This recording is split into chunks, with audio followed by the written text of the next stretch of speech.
एक नगरी में एक गुरुवर जंगलों के बीच अपनी कुटिया बनाकर रहा करते थे। आसपास बहुत ही अच्छा वातावरण था, शांत वातावरण था। वहां जो कोई भी जाता था वह अपना दुख भूल जाता था। उस वातावरण की शांति में मन को एक असीम शांति प्राप्त होती थी, जिससे जो भी कोई वहां अपने दुख लेकर जाता वह उसे भूल जाया करता। एक दिन वह गुरु अपने कुछ शिष्यों को उपदेश दे रहे थे। वह कह रहे थे, हमें अत्यधिक कम बोलना चाहिए। हमारे पास 2 कान और 1 मुंह है। इसका अर्थ यह है कि हम जितना बोलते हैं उसका 2 गुना हमें सुनना चाहिए, और यही प्रकृति भी चाहती है। इसलिए उसने हमें इस रूप में ढाला है। इसलिए इस प्रकृति ने हमें 2 कान और 1 मुंह दिया है। तुमने देखा होगा कि इस प्रकृति में जिस भी पदार्थ की संख्या अत्यधिक है उस पदार्थ की कीमत उतनी ही कम है, और जो पदार्थ बहुत कम है उसकी कीमत उतनी ही ज्यादा है। और यही नियम हमारी जीभा पर भी लागू होता है। हम जितना कम बोलेंगे लोग हमारी बातों को उतना ही गहराई से समझेंगे, हमें उतनी ही गंभीरता से लेंगे। वह हमारी बात सुनेंगे, समझेंगे और हमारी इज्जत भी करेंगे।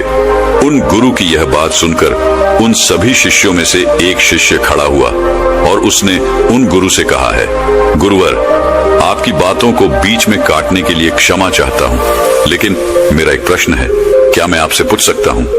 इस पर वह गुरुवर कहते हैं, अवश्य पूछो, तुम क्या पूछना चाहते हो? तभी शिष्य कहता है गुरुवर, यदि हम कम बोलेंगे तो हमारी बात सामने वाला किस तरह से समझ पाएगा? इस पर वह गुरुवर कहते हैं, तुम क्या कहना चाहते हो? तभी वह शिष्य उन गुरुवर से कहता है, गुरुवर, मान लीजिए कि मुझे किसी को उपदेश देना है और मैं उस उपदेश को थोड़ा ही बताता हूँ, अर्थात कम बोलता हूँ, तो भला वह उपदेश उन लोगों को किस तरह से समझ में आएगा?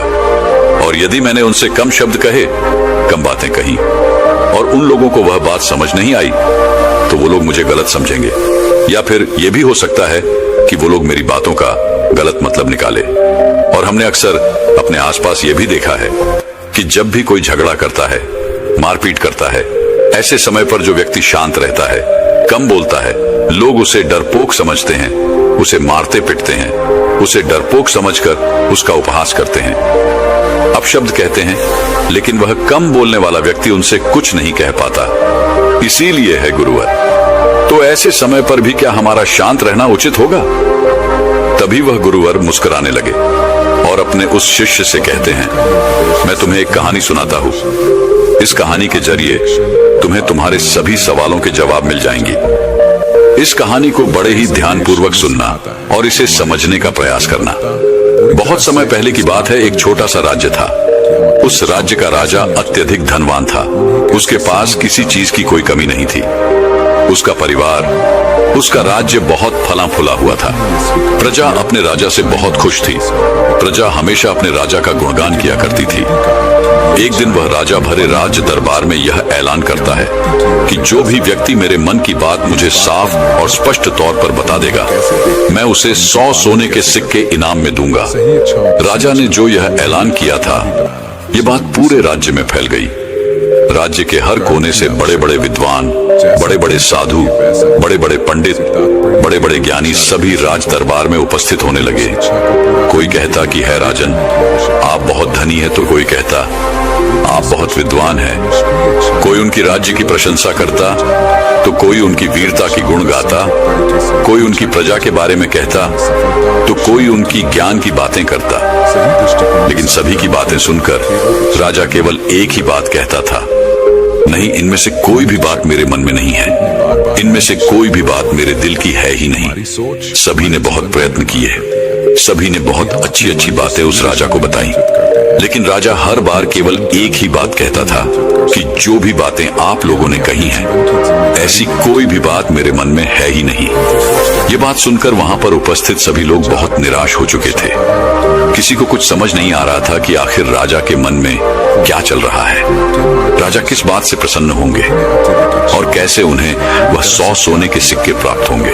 जहां एक तरफ राज दरबार में बड़े बड़े विद्वान, पंडित, साधु उपस्थित थे, वहीं दूसरी तरफ उसी नगर में एक गरीब ब्राह्मण भी रहता था। एक दिन उसकी पत्नी उस ब्राह्मण से कहती है, आप यहाँ बैठे बैठे क्या कर रहे हो? राज दरबार में जाओ। राजा ने ऐलान किया है कि जो भी उनके मन की बात उन्हें बताएगा, उन्हें वह 100 सोने के सिक्के इनाम में देंगे। यह आवाज सुनने के बाद से बड़े बड़े विद्वान, बड़े बड़े पंडित, बड़े बड़े साधु और बड़े बड़े ज्ञानी राजा के दरबार में उपस्थित हैं और उन्हें तरह तरह की बातें बता रहे हैं। आप भी वहां क्यों नहीं जाते? आप भी वहां जाओ, राजा को उनके मन की बात बताओ ताकि राजा प्रसन्न हो सके और आपको इनाम में 100 सोने के सिक्के दें। अपनी पत्नी की यह बात सुनकर वह ब्राह्मण कहता है, तुम मूर्ख हो क्या? वे लोग राजा के बड़े खास लोग हैं, वो बड़े विद्वान हैं, पंडित हैं, ज्ञानी हैं उनके सामने। भला मैं क्या हूं? वह काम बड़े बड़े पंडितों का है, बड़े बड़े साधुओं का है, जिसने भी इस दुनिया का बहुत सारा ज्ञान अर्जित किया होगा। ये उसी के बस की बात है, मेरे बस की नहीं। वैभव राजा के मन की बात किस तरह समझ सकता हूँ? हम गरीब हैं और हमें उस राज दरबार में जाने के लिए भी अनुमति चाहिए, और ऐसे में तुम मुझे उस राज दरबार में भेजना चाहती हो। यदि मैंने उनके मन की बात कह भी दी तो वह भला हमें 100 सोने के मोहरे क्यों देंगे? अपने पति की यह बात सुनकर उसकी पत्नी कहती है, ओहो, मुझे कुछ नहीं पता। आप उस राज दरबार में जाइए और जैसा मैं कहती हूँ बिल्कुल वैसा कीजिए। जब आप उस राज दरबार में जाएंगे और राजा जब आपकी तरफ देख रहे होंगे, तब आपको पूर्व दिशा की तरफ अपनी एक उंगली उठा देनी है। और मुझे पता है कि राजा बहुत समझदार है, वह आपकी बात जरूर समझ जाएगा और आपको 100 सोने के सिक्के इनाम में देगा। अपने पत्नी की यह बात सुनकर वह ब्राह्मण जोर से हंस पड़ता है और कहता है, अरे तुम मूर्ख हो गई हो क्या? तुम्हें क्या लगता है एक पूर्व दिशा में मेरी एक उंगली उठाने से राजा मुझे 100 सोने के सिक्के दे देगा और वहां पर जो बड़े बड़े विद्वान, पंडित, साधु और ज्ञानी बैठे हुए हैं, वो लोग चुपचाप केवल नजारा देखते रहेंगे? क्या वह कुछ नहीं कहेंगे? इस पर उस ब्राह्मण की पत्नी कहती है, मैंने आपसे जितना कहा है आप बस उतना कीजिए और आप देखेंगे कि राजा आपको ही 100 सोने के सिक्के इनाम में देंगे। ब्राह्मण की पत्नी जैसे तैसे अपने पति को मना लेती है। अगले ही दिन वह ब्राह्मण राज दरबार में पहुंचता है। वह ब्राह्मण बहुत ही डरा सहमा हुआ था। इतने लोगों की भीड़ को देखकर वह बहुत डर रहा था, लेकिन वह अपनी पत्नी की बात मानकर उस राज दरबार में उपस्थित रहा, खड़ा रहा। जैसे ही राजा की नजर उस ब्राह्मण पर पड़ी, वो ब्राह्मण अपनी पत्नी की बात मानते हुए एक उंगली पूर्व दिशा की तरफ उठा देता है। यदि राजा बहुत प्रसन्न होता है और राजा तुरंत ही उसे 100 सोने के सिक्के इनाम में देता है। ये सब देख वहां पर उपस्थित बड़े बड़े विद्वान, पंडित, साधु और ज्ञानी सभी लोग आश्चर्यचकित रह गए कि आखिर ऐसा इसने क्या कह दिया जो राजा को बहुत अच्छा लगा।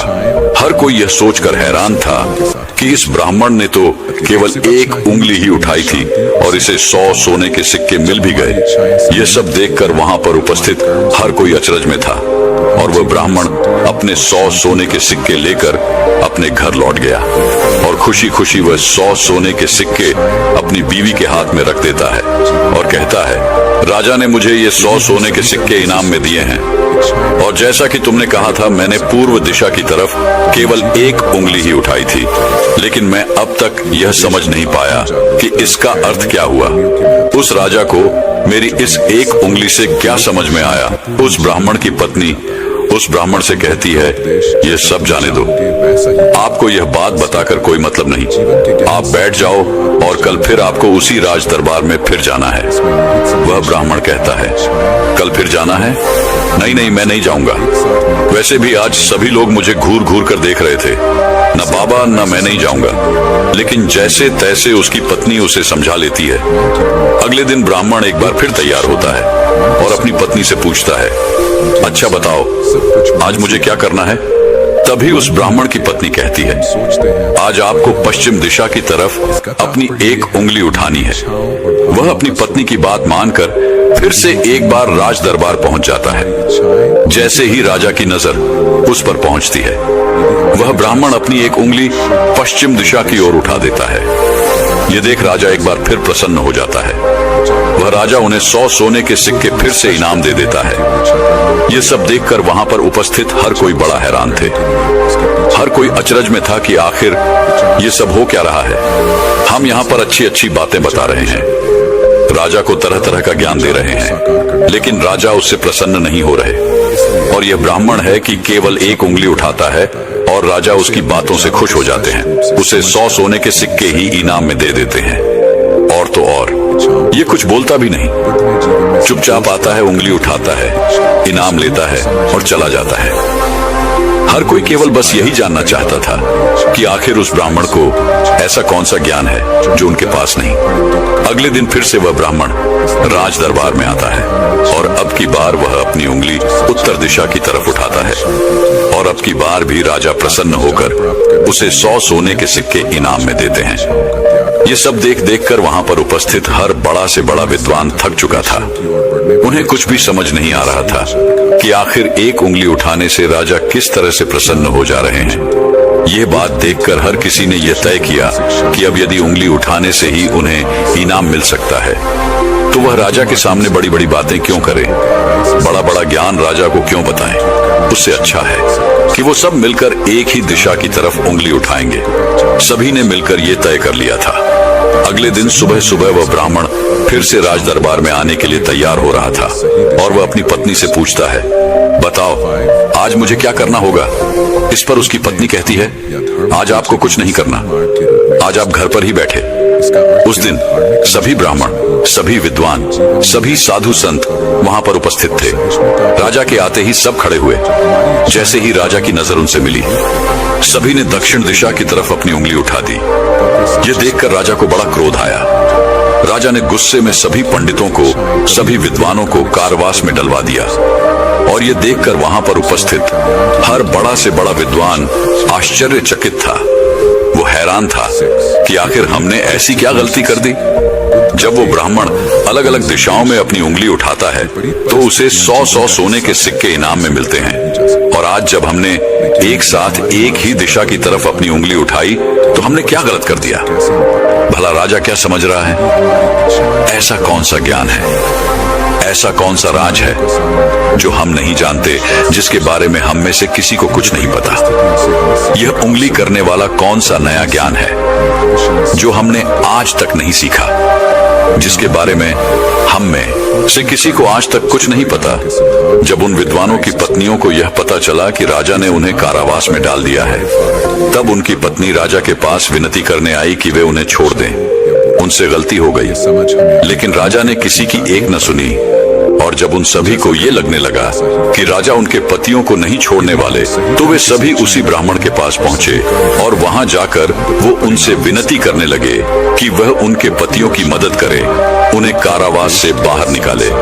राजा ने उन्हें कारावास में डाल दिया है और हमने उनसे कई बार विनती की, आग्रह किया कि वो उन्हें छोड़ दे, उनसे गलती हो गई, लेकिन राजा ने एक न सुनी। इसलिए हम सभी आपके पास आए हैं, कृपया हमारी मदद करें।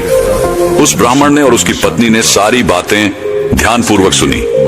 उसके बाद उस गरीब ब्राह्मण की पत्नी राज दरबार जाती है और जैसे ही राज दरबार में राजा की नजर उस गरीब ब्राह्मण की पत्नी पर पड़ती है तो राजा अपनी 2 उंगलियां खड़ा करता है और तभी वह ब्राह्मण की पत्नी अपने पैर पर ताली मारती है।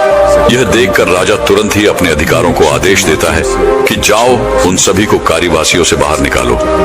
ये सब देखकर वहां पर जो उपस्थित पंडित थे, उनकी हैरानी का कोई ठिकाना नहीं रह गया था। उन्हें यह समझ ही नहीं आ रहा था क्या आखिर यह कौन सी विद्या है, यह कौन सा ज्ञान है। कभी वह ब्राह्मण एक उंगली खड़ी करता है, कभी राजा 2 उंगलियां खड़ी करता है और कभी यह ब्राह्मण की पत्नी अपने टांगों पर ताली पीटती है। आखिर ये सब चल क्या रहा है, आखिर ये सब हो क्या रहा है। सभी मिलकर यह तय करते हैं कि इसका जवाब तो हमें वह गरीब ब्राह्मण ही देगा। इसलिए सभी मिलकर उस गरीब ब्राह्मण के घर पहुंचते हैं और उन सभी पंडितों में से एक पंडित उन गरीब ब्राह्मण से कहता है, आप ही हमें बताइए, यह कौन सी विद्या है जो हम नहीं जानते। आपको भला राजा ने इतनी बार इनाम क्यों दिया, और जब हमने एक दिशा में उंगली उठाई तो हमें कारावास में डाल दिया, और जब हमारी पत्नियां हमें छुड़ाने आई, उन्होंने राजा से विनती की, राजा से आग्रह किया कि वह हमें छोड़ दें, लेकिन राजा ने उनकी एक ना सुनी। और जब आपकी पत्नी उसी राज दरबार में आती है तो उनके केवल एक आदेश पर, उनके केवल एक इशारे पर राजा हमें कारावास से छोड़ देता है। आखिर यह सब हो क्या रहा है? आखिर आपने यह सब कैसे किया? क्या आप हमें भी यह ज्ञान दे सकते हैं? क्या आप हमें भी यह विद्या सिखा सकते हैं? उन सभी की यह बात सुनकर तो ब्राह्मण उन सभी से कहता है, इसमें मैंने कुछ नहीं किया है, ये सब तो मेरी पत्नी का किया धरा है। ये सब ज्ञान तो उसने ही मुझे दिया है और उसने जैसा मुझसे कहा मैं वैसा करता चला गया। तभी वो ब्राह्मण की पत्नी उन पंडितों से कहती है, मैंने पहले दिन अपने पति को कहा था कि वह पूर्व दिशा की ओर अपनी एक उंगली उठाए और उन्होंने बिल्कुल वैसा ही किया, क्योंकि राजा का पूरा राज्य पूर्व दिशा में फैला हुआ है और पूर्व दिशा में उनका यह राज्य अटल रहे, अटल रहे। कुछ यही बात राजा के मन में भी चल रही थी, जो राजा के दिल की बात थी। इसीलिए राजा प्रसन्न हुआ और राजा ने मेरे पति को 100 सोने के सिक्के दिए। दूसरे दिन जब मेरे पति आए तो मैंने उन्हें कहा कि तुम आज के दिन पश्चिम दिशा की तरफ अपनी एक उंगली उठाना, जिसका अर्थ यह था कि आपका राज्य सूरज के उगने से ढलने तक के बीच में आप ही का राज्य रहेगा। यह बात राजा समझ चुके थे, क्योंकि राजा बहुत ज्ञानी है। इसी कारण राजा ने फिर से प्रसन्न होकर मेरे पति को 100 सोने के सिक्के दिए। तीसरे दिन मैंने अपने पति को यह कहा था कि वह उत्तर दिशा की ओर अपनी उंगली उठाए और इन्होंने राज दराबाद में बिल्कुल वैसा ही किया।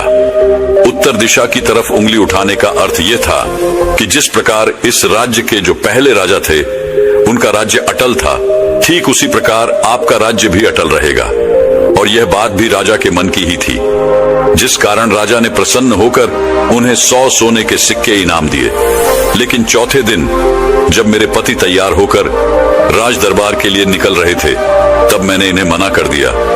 मैंने इन्हें घर पर ही बिठा दिया, क्योंकि मैं जानती थी अब आगे हमें कोई भी सोने के सिक्के नहीं मिलने वाले। उनके मन की जो भी बातें थी वो हमने पहले ही कर दी थी। लेकिन उसी वक्त आप लोगों की मूर्खता के कारण आप सभी ने दक्षिण दिशा की तरफ उंगली उठा दी और इधर तो राजा रावण का राज्य चला गया। उसे मार दिया गया था, इसलिए राजा ने इसे एक गलत निर्देश समझा, एक गलत संदेश माना और आप सभी को कारावास में डाल दिया।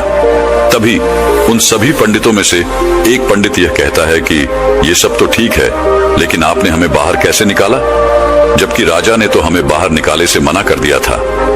तभी वह ब्राह्मण की पत्नी कहती है, जब मैं अपने हाथों में चारा लेकर राज दरबार पहुंची तो राजा ने 2 उंगली खड़े कर दी और मैं उनका संदेश समझ चुकी थी। इसलिए मैंने अपने हाथों से अपने पैरों पर काली पीटी, जिसका अर्थ यह था कि यह तो केवल जानवरों की जैसे हैं, ये तो केवल खाने वाले हैं। राजा का अर्थ यह था कि जानवर 2 प्रकार के होते हैं, सिंह वाले और बिना सिंह वाले, और मेरे ताली पीटने का अर्थ यह था ये तो बिना सिंह वाले हैं और इनसे आपको कोई नुकसान नहीं, ये तो केवल खाने वाले जानवरों में से हैं, ये आपको कभी भी नुकसान नहीं पहुंचा सकते। और इसी कारण राजा ने आप सभी को कारावास से बाहर निकाल दिया। इतना कहकर उन गुरु ने अपनी यह कहानी यहीं पर समाप्त कर दी और आगे वह अपने शिष्यों को उपदेश देते हुए कहते हैं कि हम कम से कम शब्दों में भी किसी को बड़ा से बड़ा ज्ञान दे सकते हैं। इससे यह भी साबित होता है कि हम कम से कम शब्द बोलकर अपना ज्ञान किसी को भी समझा सकते हैं। लेकिन यहाँ पर एक बात और समझने वाली ये है कि जो ज्ञान अर्जित कर रहा है, जिसे हम ये ज्ञान दे रहे हैं, वह अभी उस ज्ञान को समझने वाला होना चाहिए, ज्ञानी होना चाहिए। तभी तो ज्ञान देने का हमारा मकसद पूरा हो सकेगा। अन्यथा हम चाहे कितने भी शब्द बोले, उसे कितना भी समझा ले, उसे कितना भी ज्ञान क्यों ना दे दे, हमारा मकसद कभी पूरा नहीं हो पाएगा, क्योंकि वह हमारी बातें कभी समझ ही नहीं पाएगा। वह तो एक जानवर की तरह होगा जिसे ज्ञान देकर हमारा कोई लाभ नहीं होगा। अज्ञानी को ज्ञान देकर हमें कोई लाभ नहीं। हाँ, यदि आप अज्ञानी को ज्ञान देना ही चाहते हैं तो इसका अर्थ यह नहीं कि आप ज्यादा शब्दों का उपयोग करें। आप बहुत कम शब्दों में भी उसे वह ज्ञान दे सकते हैं।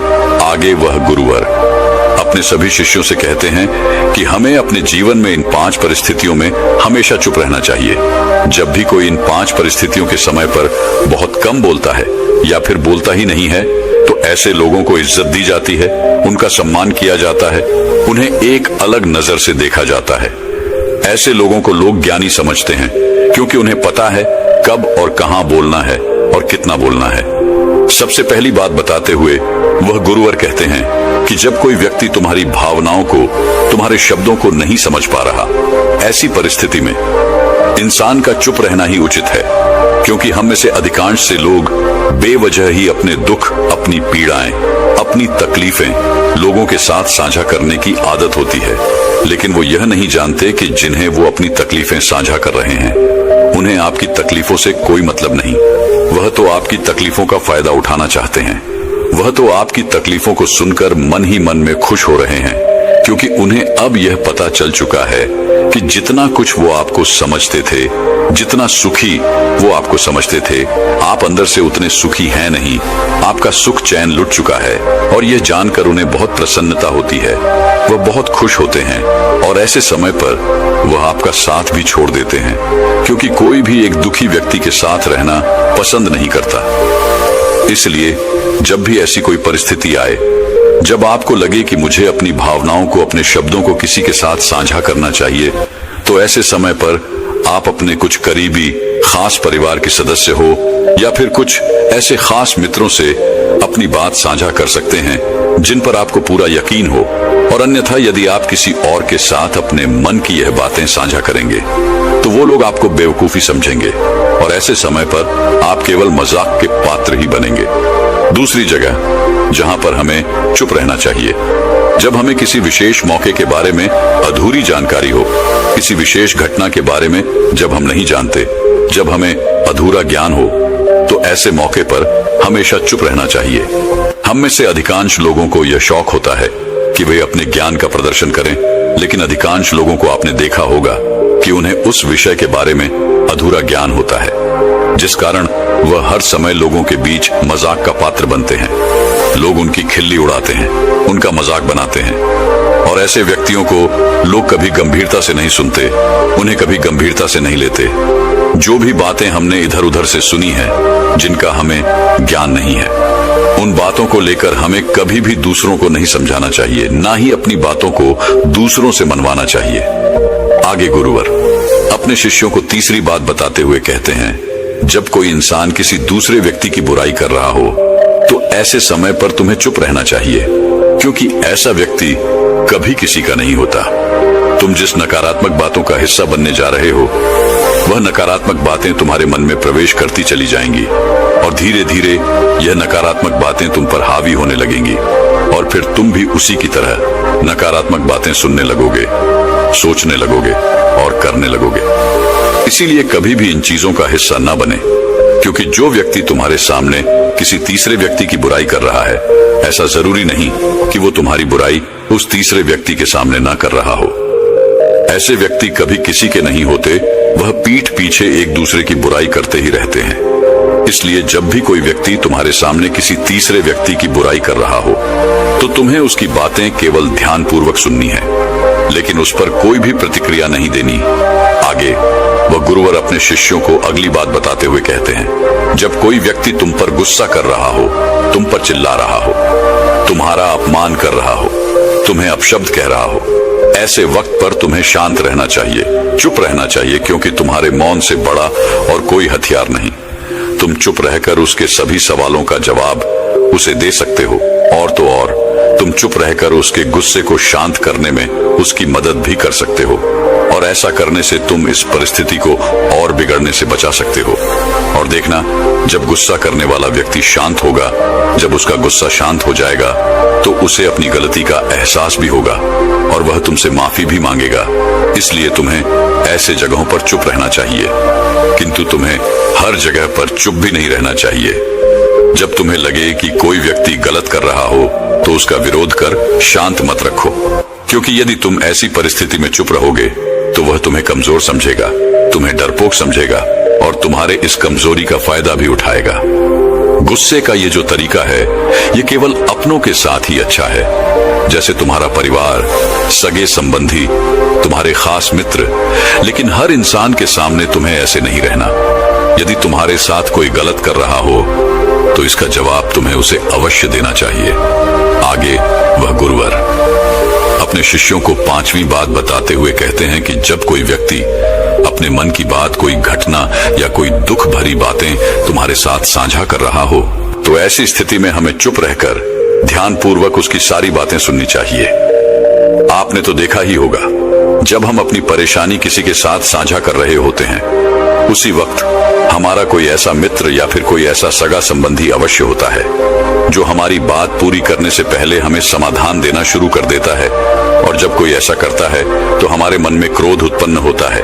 हम उस व्यक्ति से बात तक करना पसंद नहीं करते, जबकि ऐसी परिस्थिति में हमें शांत रहना चाहिए, क्योंकि सामने वाला हमसे यही उम्मीद करता है।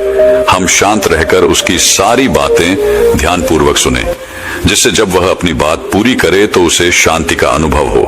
और जब हम ऐसा करते हैं तो उसके मन में हमारे लिए और भी इज्जत बढ़ जाती है। वह यह जान पाता है कि कोई तो है जो हमारी बातें सुनता है, हमें समझता है, जिससे वह तुम्हारी और भी इज्जत करता है, वह तुम्हारा और भी सम्मान करने लगता है। इसलिए ऐसी परिस्थितियों में हमें चुप रहना चाहिए।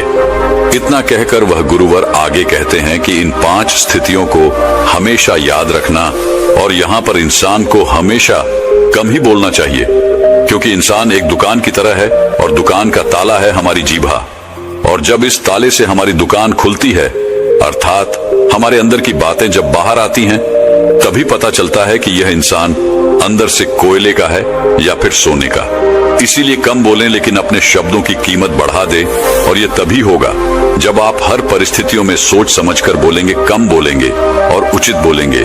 तो चलिए दर्शकों, अब हर व्यक्ति का कर्म कैसे वापस लौट के आता है, इस विषय पर एक अद्भुत अगली कहानी की शुरुआत करते हैं। दोस्तों, कहा जाता है कि कर्म किसी मनुष्य का मोहताज नहीं होता, बल्कि हम मनुष्य कर्मों के मोहताज अवश्य होते हैं, क्योंकि कर्म सर्वोपरि है, सर्वश्रेष्ठ है।